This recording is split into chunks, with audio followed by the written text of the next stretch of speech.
E o que a gente viu nos últimos anos, talvez na última década e tal, foi a inversão desse movimento do ponto de vista da cultura das organizações, que é um movimento de fora para dentro, onde as pessoas começam a dizer, olha, a tua organização vai ter que ser assim. Não, mas peraí, eu decido como que vai ser a minha organização. Não, a tua organização tem que ser assim. Este episódio da Você Está Contratado é patrocinado pela Open e Use RH. Oi, turma, sejam bem-vindos a mais um episódio da Você Está Contratado. Eu e Gedson estamos aqui com André Rodrigues. Ele é líder de remuneração, performance e mobilidade na Gerdau. E tem a vida toda de Gerdau, não é isso, André? A vida toda de Sempre Gerdau. lá. 25 anos. Ótimo. 25 anos da mesma empresa. Aham. Gerdau. 25 anos na mesma empresa. Bem-vindo, André. Então já Muito passou obrigado. por várias áreas, cidades e operações diferentes. Países, exatamente. Muito legal, carreira boa. E a gente trouxe o André porque ele é o cara de recursos humanos que eu conheço que melhor fala de estratégia de negócio. Uau. E não conhece pouca gente, você, hein, Marcelo? Tá sendo... Essa legítima Generoso. boas-vindas pro André, Generoso. né? Subiu a régua, André. Mas é bacana. Já te escutei, sei da tua trajetória, sei o que você já fez na Gerdau, né? E a gente tá aqui para você dividir um pouco disso com a gente. Então vamos começar direto nesse ponto, assim. Como é que a gente alinha a ação de RH à necessidade do negócio? Esse é um dilema, né? Esse é um dilema porque eu converso também, como vocês, com bastante gente e procuro sempre estar entendendo o que está acontecendo e o que é esse tal do RH estratégico, né? E às vezes até falando com os colegas assim, eu sou estratégico, não sei. Não, acho que assim, o RH estratégico, na minha visão, é o RH que primeiramente entende a estratégia do negócio, né? Eu não acredito na estratégia do RH pelo RH, né? E às vezes eu vejo algumas estratégias de RH pro RH. Isso é um conjunto de melhores práticas, assim, né? Você é bonito fazer porque não sei quem está fazendo, o outro está fazendo isso aqui também, então vamos fazer um monte de coisa aqui que é bonita, que o mercado está todo fazendo também. Só que não se conecta, né? Perfeito. Entre as atividades e talvez não se conecte, provavelmente não se conectará Com o negócio, né? E isso é impressionante em RH, né? É. Isso é impressionante, porque a visão que eu tenho da área é que a gente é uma área de seguidores, assim. Vem uma Grupos tendência. de RH, né? Vem uma tendência, assim, qual que é a agenda agora? É essa. Nossa, vai todo Vai mundo todo para mundo. aquele caminho. E aí eu falo assim, Aí os mas eventos todos falam dessa tendência, né? exatamente, todo mundo vira especialista no tema rápido. Aí eu falo assim, então a estratégia de todas essas organizações deve ser a mesma, né? Porque Apesar de segmentos diferentes, Exato. né? Porque se a pauta é a mesma para todo mundo, então acho que a estratégia, o RH estratégico, ele tem que saber ouvir, né? Eu aprendi muito isso nos últimos anos, né? Eu vou para reunião de negócios, a maioria das reuniões que a gente participa é de negócios, então eu tenho que saber ouvir para a partir do que eu ouço eu conseguir traduzir em ações de RH que sejam de fato alavancas de resultado, que é para isso assim, né? O nosso CEO, Gustavo, ele fala muito isso, né? Essa organização ela só existe pelas pessoas que aqui estão, né? Pelos seus stakeholders, mas assim, quem é que está cuidando disso? Eu lembro que eu tive uma mentoria alguns anos atrás, quando eu estava à frente da operação do Brasil, um dos nossos conselheiros me convidou para ser meu mentor. E na primeira Ele te sessão... convidou para te mentorar? Ele te convidou na para te primeira mentorar? sessão, Você vai ser meu mentorado. na primeira sessão ele fez um briefing assim, a gente, né, alinhando expectativas, aquela introdução de mentoria, e ele falou assim, me explica uma coisa assim, né, o líder de aciaria aqui na nossa empresa, né, nós somos uma siderurgia, o líder de aciaria ele entende de aço, ele sabe fazer aço. O líder da laminação, ele sabe laminar, né, o aço, ele sabe... Os líderes de pessoas aqui, assim, vocês são um expert em quê, né? Uhum. E aí a primeira resposta que vem em pessoas, eu falei assim, não, eu não vou ter Eu essa não vou dizer arrogância isso, de que eu sou expert em pessoas, né? Mas essa é a expectativa da organização, né? Que a área de RH esteja definitivamente olhando para as pessoas alinhada à estratégia de negócio. Ponto. Uhum. Eu nem vejo a necessidade, às vezes, de eu escrever estratégia de RH. Olha para a estratégia de negócios e vê como é que você E deriva. deriva. É.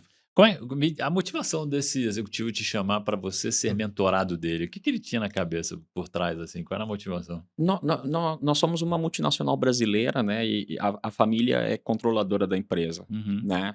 E nós temos hoje 3 conselheiros que são membros da família.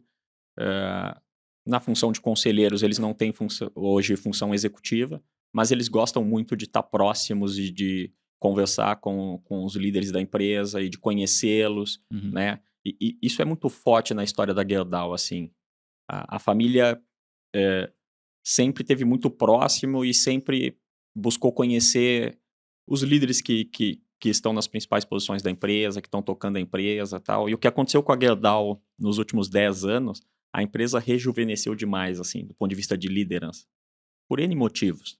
Uhum. Talvez o grande motivador foi a transformação cultural, que começou lá em 2012. Mas a gente teve uma mudança de liderança na empresa muito intensa nos últimos anos. Inclusive, o primeiro CEO não da familiar, né, o Gustavo. E isso fez os conselheiros terem uma agenda muito intensa voltada para as pessoas. E eles chamam mesmo. Às vezes a gente se depara lá com uma agenda, né, marcam 30 minutos de conversa ou 1 hora para um update, para entender como é que estão as coisas e tal. Acho Então, mas isso é muito bom, né? positivo. Muito bom, muito É. positivo. Você falou de transformação cultural. Vamos falar um pouco do papel de recursos humanos dentro disso também, de transformação cultural. Porque a Gerdau é uma multinacional brasileira, está em 10 países hoje, já esteve em mais países, mas por uma decisão estratégica também reduziu Exato. esse escopo geográfico, então isso também é interessante. E cresce através de aquisições. Exato. E acredito que nesse crescimento também deve ter ocorrido alguns movimentos de spin-off ou de fechamento de algumas atividades, né? Por decisões estratégicas também. Então, e aí a gente olha Centenária. Como é que faz uma transformação numa empresa bem-sucedida, centenária, com suas Familiar. práticas bem estabelecidas? Cheia de raízes, Isso. Cheio de raízes. valores muito sólidos, assim, muito que fortes. Funcionaram e deram certo Exatamente. durante muito tempo, né? Você sabe que essa mudança, assim, do ponto de vista de cultura mais intensa no período que eu tô na empresa, começou em 2012, né? Tá. E você já tinha uns 10 anos, 12 anos de empresa Já, nessa eu época. já estava em função de liderança em Uhum. RH, né? A minha primeira experiência de liderança em RH foi em 2006, então eu já estava há algum tempo liderando em RH. E em 2012 nós tínhamos um plano estratégico. A gente tem uma revisão estratégica que acontece sempre com horizonte de 10 anos, né? Nós somos uma empresa de capital intensivo, os investimentos eles são muito relevantes, as decisões de você se movimentar em regiões ou avançar em alguns mercados, elas são decisões relevantes. Então, o nosso horizonte do ponto de vista de estratégia de negócio, ele sempre olha 10 anos. E em 2012, criou-se um projeto que se chamava Gerdau 2022, que era a visão da Gerdau depois de 10 anos, 10 por isso anos desse à frente. nome. Ah. E o projeto Gerdau 2022, ele foi discutido com a principal liderança da empresa, definiu-se o nosso reposicionamento estratégico do ponto de vista de negócios, e em algum momento falou assim, qual que é a cultura que vai suportar essa mudança toda, né? Qual que é a cultura que essa organização precisa ter para suportar essa estratégia que nós acabamos de redefinir, né? Então, como você já disse, naquele momento a gente definiu que a gente ia diminuir de tamanho, que a gente ia ter foco nas Américas. Uhum. Então, a gente saiu da Ásia, saiu da Europa e que a gente ia nos reposicionar como uma empresa de alta rentabilidade, né? Uma empresa que, apesar de menor, ia buscar resultados superiores e foi isso que aconteceu nos últimos 2 anos, né? E naquele momento nasce um projeto que era o Cultura 2022. Que era assim, qual que é a cultura dessa empresa daqui a 10 anos, né? E foi muito legal porque a cultura ela sempre foi uma agenda da área de pessoas, da área de RH, mas naquele momento a gente foi estudar, a gente foi... Bom, peraí, a gente sempre falou que a gente fez a gestão da cultura da empresa, que a gente capacitava a nossa liderança e equipes, a gente tinha treinamentos assim... periodicamente para falar de cultura, de valores, naquela época de missão e tal. E aí, naquele momento, a gente parou para estudar um pouquinho sobre cultura. Criaram-se vários grupos, não só no Brasil, mas em todos os países que a gente opera. grupos multidisciplinares liderados pelo RH. E naquele momento a gente trouxe uma consultoria londrina, a Walk the Talk, e eles trabalharam conosco com a metodologia da Carolyn Taylor, que é baseada em 3 pilares: comportamento, símbolos e sistemas. E a gente começou uma agenda muito intensa de olhar para a estratégia da empresa, definir quais comportamentos eram críticos para aquela estratégia. E a partir daí a gente começou a fomentar o desenvolvimento desses treinamentos e usar símbolos e sistemas para acelerar essa transformação, né? No meio desse momento, o Gustavo assumiu a empresa em 2018. Deixa eu falar aqui para o pessoal que quem não conhece Carolyn Taylor e o Walk the Talk, né, tem que conhecer, né? Então tem que conhecer. Quem é de RH e ainda não teve a oportunidade ou está começando agora, então procura a referência porque é uma referência. Né? Seguimos No até hoje com a mesma metodologia. E arrebentando. Aí chega o Gustavo 5 anos atrás. Então aí essa mudança ela foi muito intensa. Ele já estava, né? Ele já estava, ele era o líder da Operação Brasil na ocasião. Eu era o business partner dele. Né? Nós trabalhamos junto durante 6 anos, diretamente. E naquele momento ele, né, a mudança do CEO da empresa, né? E pela primeira vez um CEO não familiar, ela foi um símbolo da transformação cultural assim, dentro da organização, gigantesco. E fora também, que a Gerdau, né, com toda a sua história, tradição e tal, a gente tinha muita clareza do quanto essas mudanças serviam para que impulsionasse a empresa para outro patamar, ou para que as pessoas entendessem que a empresa estava se modernizando e a sua cultura estava sendo modificada para isso. Tá? Então foi um processo muito interessante e na minha visão o que é mais interessante é você ter a capacidade de traduzir a mudança do comportamento das pessoas e dos líderes em resultados. Né? Porque comportamento, a gente estava batendo um papo aqui, né, Gederson, engenheiro civil, né? Sim. A maioria dos nossos líderes são engenheiros, né? É difícil falar sobre comportamento com engenheiros, né? Mas quando você... Gaúcho. Lembrando disso, gaúcho formado na URGS. Gaúcho formado na URGS. Conheço muitos na Gerdau com o mesmo perfil. E assim, a gente conseguiu aprender uma forma prática de falar de comportamento de maneira bastante pragmática, assim, ó. Mostrando resultado, mostrando mudança, né? Então eu falava de algo que por vezes parece ser subjetivo, mas que a gente conseguia mostrar para as pessoas que de fato aquelas mudanças de comportamento estavam gerando resultados e, né?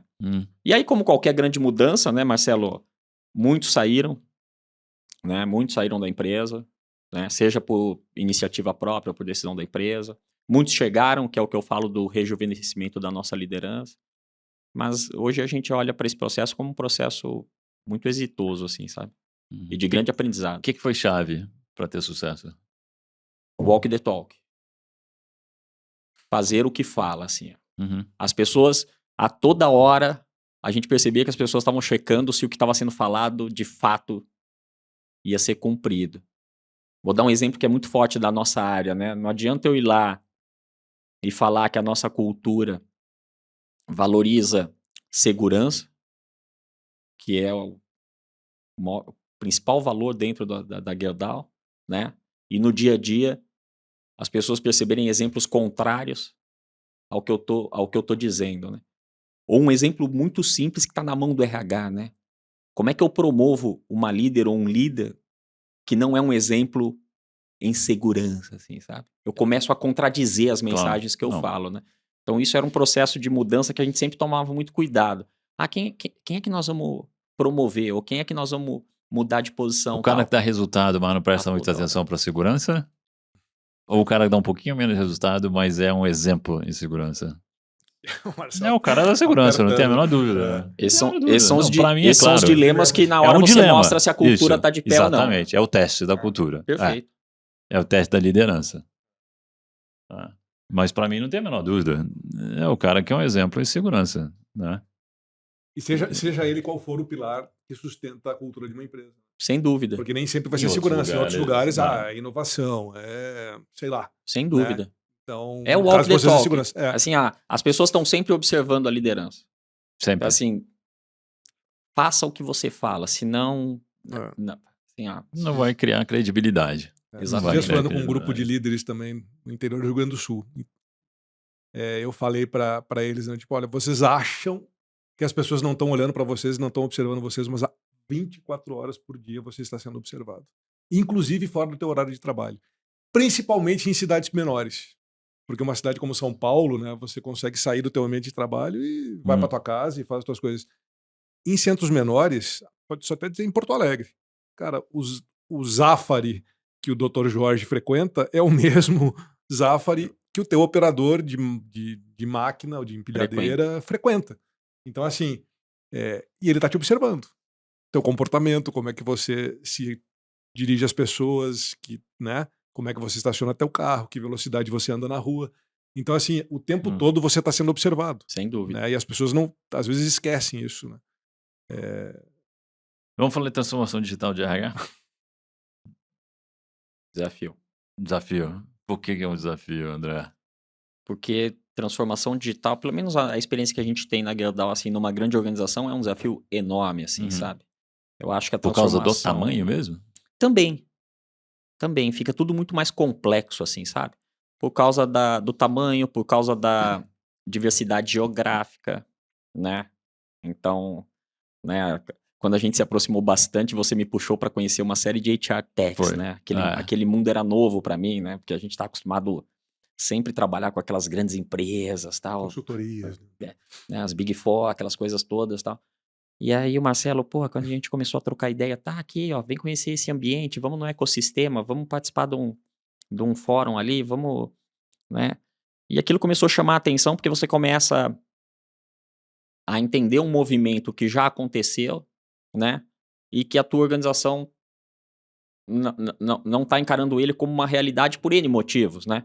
Então vou dar um exemplo prático assim, né? Segurança da informação, né? Às vezes eu encontro uma coisa muito legal que pode ser aplicada na nossa empresa, né?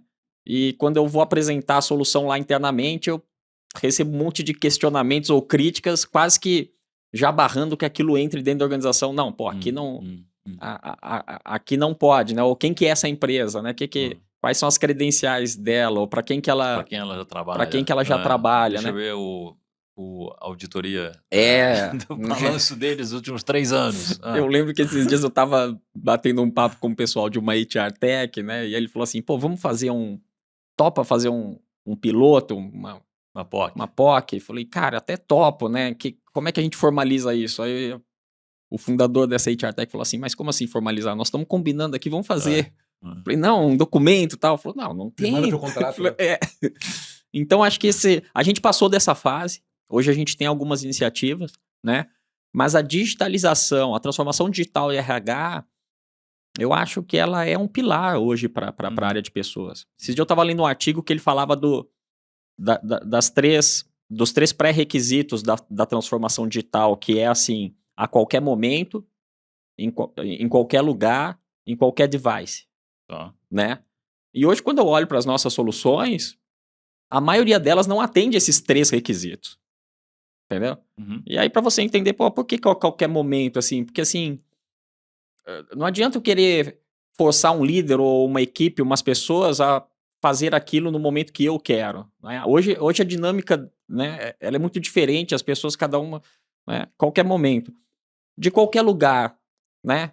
Então, esses dias uma experiência legal com uma HR Tech que a gente fez, a gente lançou um app. Lançou não, a gente comprou uma licença com um app de educação financeira para os nossos operadores, e é uma solução mobile, e os nossos operadores estão fazendo esse curso nos ônibus, no trajeto entre a sua residência e as fábricas da Gerdau, né? Então, assim, se eu não olho para isso, muitas vezes eu apresento uma solução que para o colaborador ela não é aplicável, né? Como a gente já fez no passado, você digitaliza um processo que você só pode acessá-lo daquela máquina que está dentro da empresa. Dentro do horário de trabalho. Dentro do horário de trabalho. Entendeu? Então, acho que a transformação digital de RH, eu acho que ela está à frente do que a gente vem fazendo hoje na Gerdau. Acho que a gente tem que acelerar a nossa transformação digital. A gente tem conversado muito sobre isso, eu e a Flávia, que é a nossa CHRO, a gente fala muito sobre isso. Na minha nova função agora em remuneração, tem muita coisa legal acontecendo. Pô, esses dias eu vi um case de inteligência artificial em remuneração fantástico, Então assim, conta sabe? pra gente, fala aí. Para quebrar vieses, sabe? Para otimizar budget, né? Que é uma questão crítica para qualquer negócio, né? Budget. Então, assim, você usar inteligência artificial para otimizar budget, né? Uhum. Então, eu acho que nós, dentro da Gerdau, temos falado muito nessa pauta, mas hoje eu tenho bons exemplos, assim, poucos, mas bons exemplos, e eu acho que nós temos que acelerar isso, assim, sabe? Então, dá mais um exemplo pra gente. Conta aí. Esse De da... utilização de. Esse da remuneração, o que que era? O que Esse que não é inteligência- nosso. Esse não é é nosso. de fora. Esse eu vi lá em San Diego, Aham. o maior fórum de remuneração aconteceu em San Diego, lá no Total Rewards. E eu cheguei lá e são várias palestras simultâneas, então a gente fica olhando e escolhendo, né? E aí a hora que eu vi essa, e aí eu fiquei muito feliz porque era uma palestra de uma brasileira, Que e bacana. ela tava lá em San Diego mostrando um case fantástico de aplicação de AI dentro da área de remuneração, assim, sabe? E acho que eu posso falar, né? A Lilian do iFood é uma grande colega, assim, e a Lilian fez um trabalho, assim, E o de iFood tá que- fazendo coisas bem bacanas em Então, gestão de pessoas. ela fez um né? trabalho, assim, de colocar a inteligência artificial, né, a serviço da liderança, né?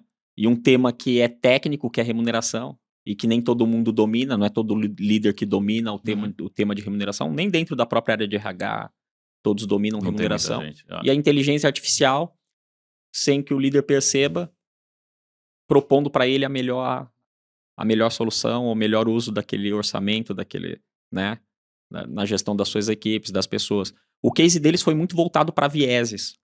Eles queriam eliminar os vieses da remuneração, né?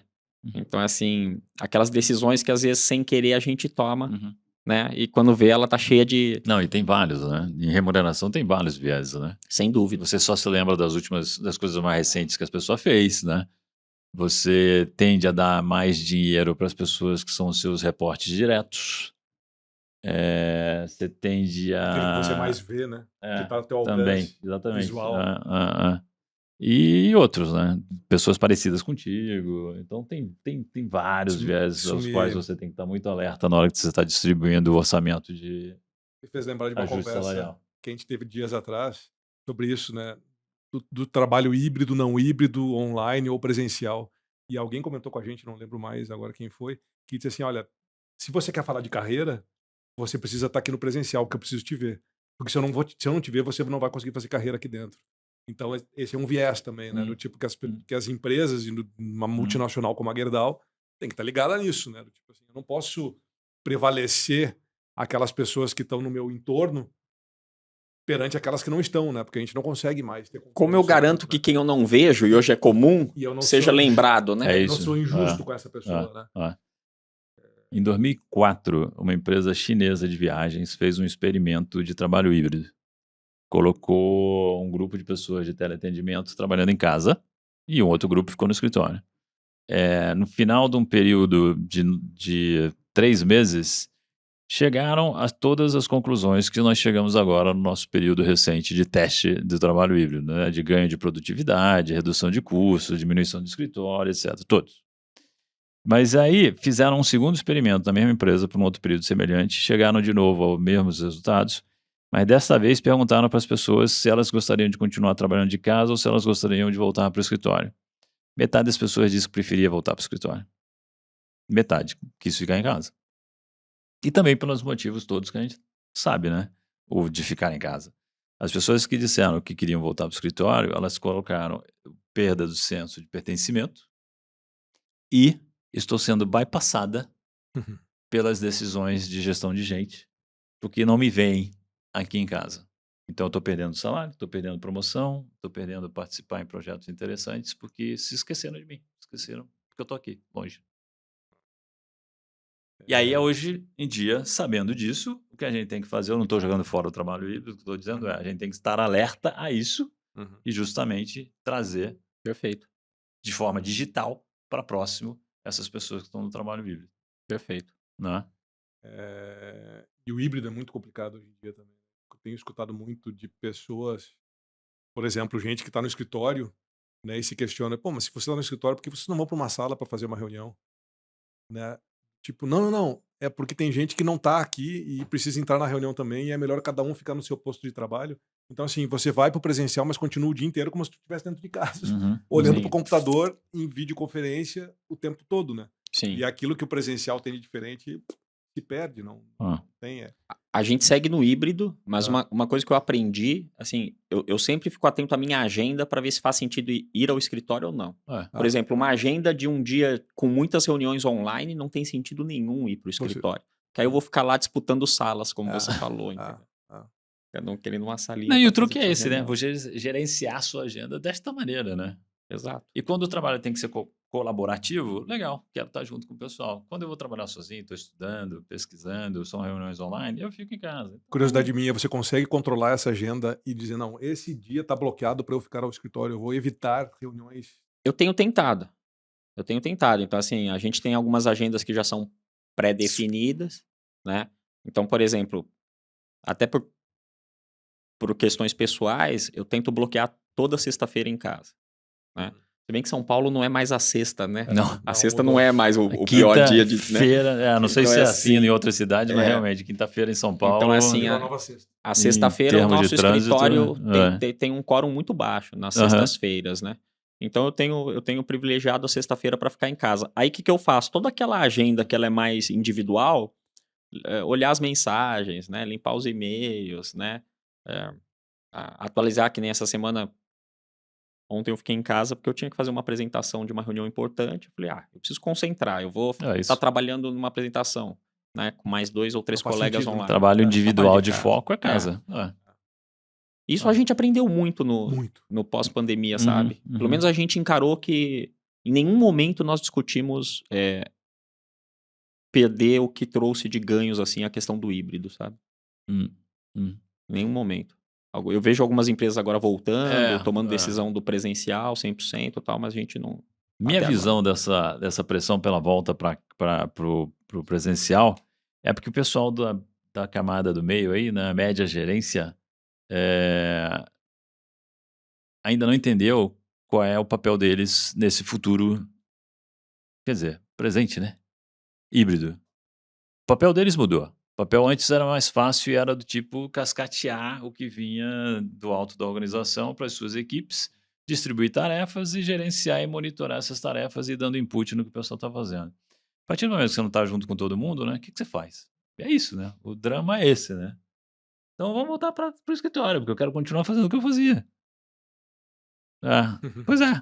Faz o que agora, então? O cara se descobriu dentro de casa com um monte de tempo nas mãos e sem saber o que fazer. Não tem ninguém perto dele para ele ficar vigiando, dando pitaco no que a pessoa estava fazendo. Mudou o trabalho, né? Muito. Aí entra muita coisa do conceito de agilidade, né? Do tirar obstáculos da frente das pessoas, dar suporte, orientar, mas não é ficar acompanhando no dia a dia. Se bem que tem gente que ainda pede para suas equipes ficarem trabalhando com o computador aberto. Não, aí não dá, não sei. controlar Aí o é tempo. uma bizarrice Mas que não tem nem tem, né? como. Tem, né? Tem de Pede tudo. demissão se você tem que fazer isso. Pede demissão, vai trabalhar em outro lugar, por favor. Porque Né? olha, Deixa esse líder contar. sozinho, porque não merece ter você junto com ele no trabalho. Você sabe que essas mudanças... Lógico que a pandemia, eu acho que ela acelerou e deixou tudo isso muito mais explícito, assim, muito mais evidente. Até a questão dos valores pessoais, das escolhas pessoais, eu acho que as pessoas hoje estão se posicionando mais, por exemplo, com relação às suas escolhas, tal. Talvez até por repensar a vida no momento que foi tão difícil para todo mundo, né? Sim. Mas uma coisa que a gente já tinha aprendido quando a gente foi estudar lá a questão da transformação cultural, né? Como que a gente tem que ajudar, e isso é papel de RH, né? Como é que a gente tem que ajudar as organizações, e as organizações são seus líderes, né? A entender que o movimento hoje, ele é um movimento outside in, né? Então, assim, eu me lembro quando eu era criança, assim, eu tenho familiares que fizeram carreira na indústria automotiva.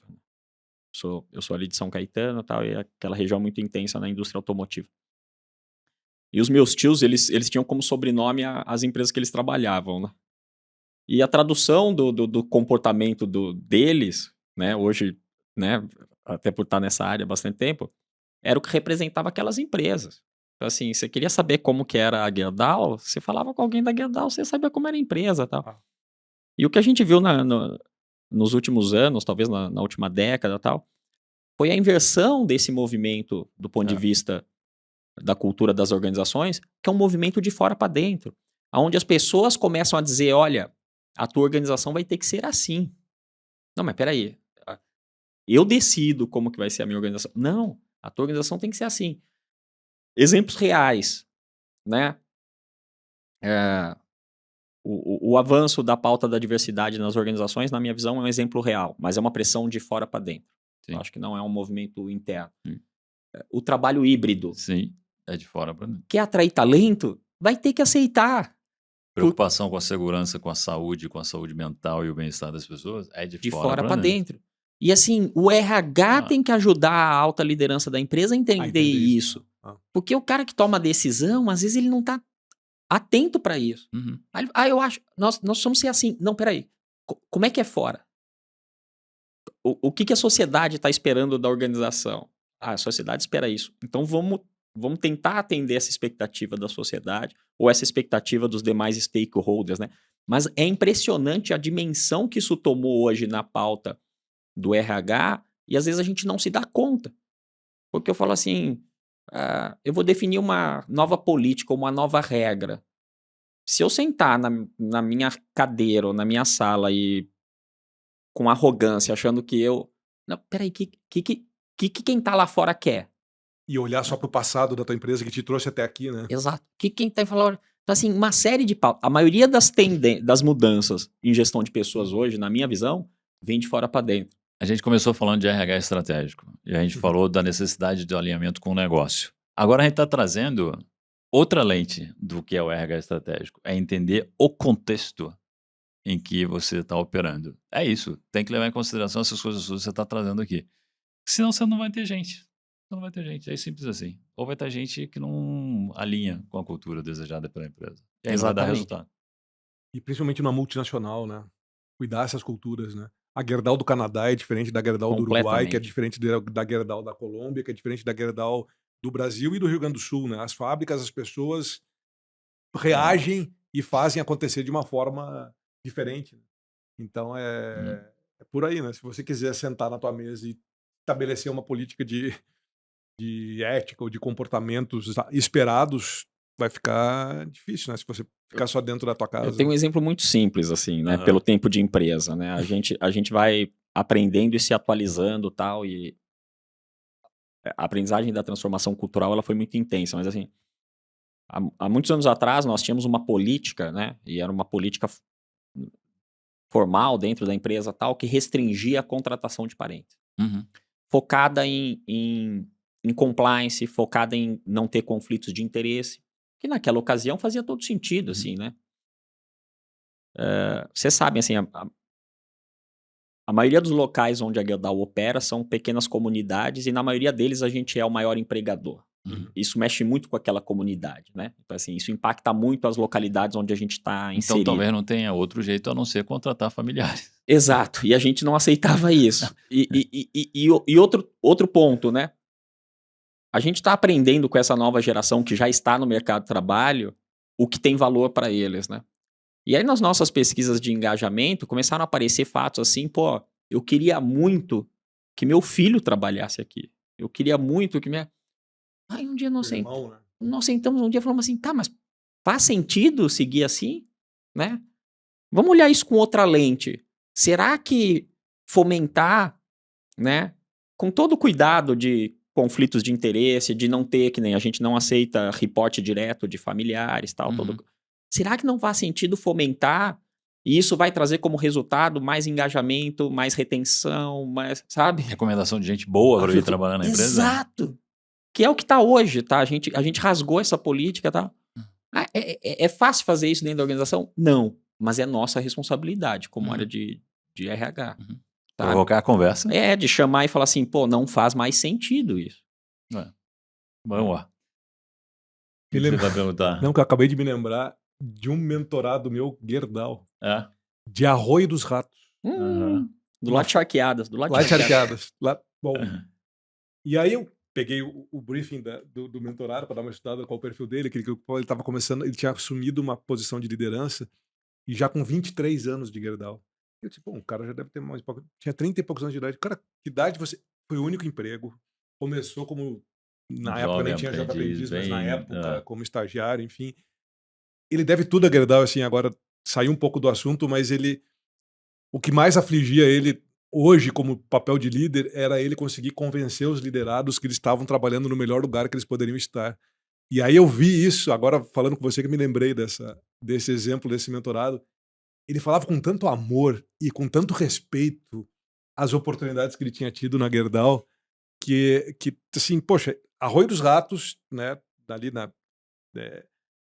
ele queria colocar todo mundo para trabalhar onde ele trabalhou, porque ele falou assim, eu tenho a minha casa, o meu carro, a minha história toda foi feita em cima do meu trabalho, né? E aí você dizer para ele, não, mas você não pode indicar o teu filho, a tua esposa. É muito bacana ouvir isso, né? Como é RH, muito né? legal. É muito legal. E assim, isso ainda é bastante presente dentro da Gerdau. Sim, eu acredito. E nós estamos discutindo um tema agora, assim, que também não tá na nossa mão, mas assim, hoje a gente conversa com pessoas que estão ingressando na empresa e que no momento que elas ingressam, elas já declaram assim, olha, eu não tenho nenhuma pretensão de ficar aqui. Hoje o nosso tempo médio aqui no Brasil é de 10 anos, né? E quando eu olho para o mercado, é um tempo alto. É alto. Versus mercado é alto. E eu acho que isso é muito positivo, é muito bacana. Isso fortalece a nossa cultura e tal. Né? Tem alguns desafios de gestão de carreira, né? Mas, por exemplo, quando eu olho dados de mercado, né? De tempos médios de empresa de 3 a 4 anos e tal, o que é o RH estratégico? Eu tenho função na Gerdau, principalmente no ambiente industrial, que eu não preparo uma pessoa em 2, 3 anos para aquela função. Para mim, isso é o RH estratégico. Se o mercado me impor... É continuidade de negócio. Que as pessoas vão ficar 2, 3 anos, eu vou ter que encontrar uma solução. Sem dúvida. Assim, como é que eu capacito mais rápido? Como é que eu encaro um turnover que é maior do que era no passado? E eu acho que vai seguir assim. Né? Sim. Eu tenho outro exemplo que eu vou dividir com vocês, que foi muito curioso, aconteceu sexta-feira. Eu ganhei, esqueci de avisar vocês, a Flávia me deu uma nova área de presente, que é a área de People Analytics. Olha aí. Tem mais uma área na mão do não sei nada de People Analytics, tá? E ela só me deu a área mesmo. Tem 2 episódios do nosso webcast que falam de People Analytics. Um com a Ângela Brasil e outro com o Elton Moraes. Então dá uma ligada lá. Você também quer saber mais do assunto. Por favor, me encaminhe que eu já tenho muito interesse. E pro teu pessoal tem um bootcamp acontecendo, mas a gente fala depois. Então, assim, teve uma reestruturação lá, a gente já tinha essa área e tal, e aí conversando com a Flávia, você topa? Quando eu fui lá pro fórum, quando eu fui pro fórum em San Diego, é muito comum a área de remuneração ter o People Analytics. Por quê? Porque os dados de remuneração são muito sensíveis. Então você tem geralmente a área de People Analytics junto com a área de remuneração. Mas o que aconteceu sexta-feira foi muito engraçado, que eu tô conhecendo essa área agora para ver como que a gente vai reorganizá-la. E a Lísia, que é a nossa líder de carreira e sucessão, ela falou, André, eu queria que você fizesse uma reunião com a pessoa que desenvolveu o dashboard de carreira global para nós. Tá pronto, e essa pessoa desenvolveu tal. Eu falei, lógico, vamos, né? Quero conhecer esse dashboard. Eu entrei na reunião online, sexta-feira. O cientista de dados lá, o rapaz que estava na reunião, falou assim, André, tudo bem? Aí eu falei, você me conhece e tal? Falou, sim, eu trabalhei numa fábrica da Gerdau, em Pindamonhangaba, você era o gerente de RH lá. Eu falei, você trabalhou lá, tal. O que você fazia? Não, eu era operador lá da Ciari. Quando é que eu ia imaginar, mesmo sendo da área de pessoas, que um operador hoje sai da nossa fábrica, faz um curso de cientista de dados, montou uma MEI, uma empresa, e hoje está prestando serviço pra gente, com análise de dados e tal. Sorriso aqui, né? Olha o upskilling aqui, olha o upskilling. Garoto atento ao que está acontecendo. Aquilo me chamou a atenção porque eu falei assim, eu não me vejo hoje numa reunião de RH, de pessoas, com esse tipo de debate assim, será que nós temos pessoas lá na fábrica com essa skill, que é o que, esses dias eu estava lendo a nova pauta aí, que é o Marketplace, né, que é uma das novas pautas de RH aí, que é o Marketplace. Conhecer as skills que estão dentro e fora da tua organização e conseguir potencializá-las, né? como é que eu conheço a skill? Hoje nós temos 24 mil colaboradores no Brasil. Como é que eu conheço a skill de 24 mil colaboradores? Aí se eu falar assim, qual que é a tua pauta como RH? Não, é conhecer a skill da minha liderança. Tá, mas o meu operador virou cientista de dados. Sabe? E daqui a pouco eu tô abrindo uma vaga no mercado aí para contratar um cientista de dados e talvez ele tá dentro da fábrica. Tem gente dentro. Nossa, sensacional. Falando de upskilling, falando de carreira, último assunto aqui para tratar contigo. Me fala, dá recomendação para os jovens profissionais de recursos humanos. Como é que eles devem buscar crescer na profissão? Profissão talvez seja um termo errado. Sei lá, né, carreira cara? também, né? Então, como é? Eu nem sei se eu tenho essa resposta. Eu tenho medo de olhar pro retrovisor Sim. e falar assim, Falar faça o que eu alguma coisa. fiz, né? E eu acho que se fizer o que eu fiz não vai dar certo, sabe? Mas assim, eu acho que a gente tá no momento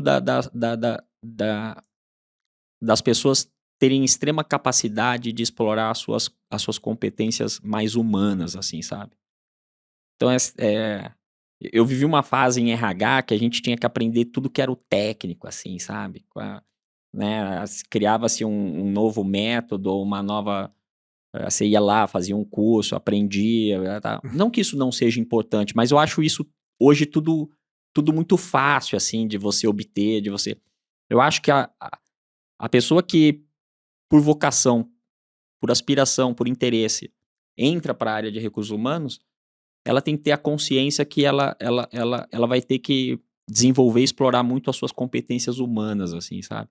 Porque assim, ó, eu posso falar de remuneração, eu posso falar de carreira, de sucessão, de desenvolvimento, de pipeline, de qualquer tema que tá de RH, de People Analytics.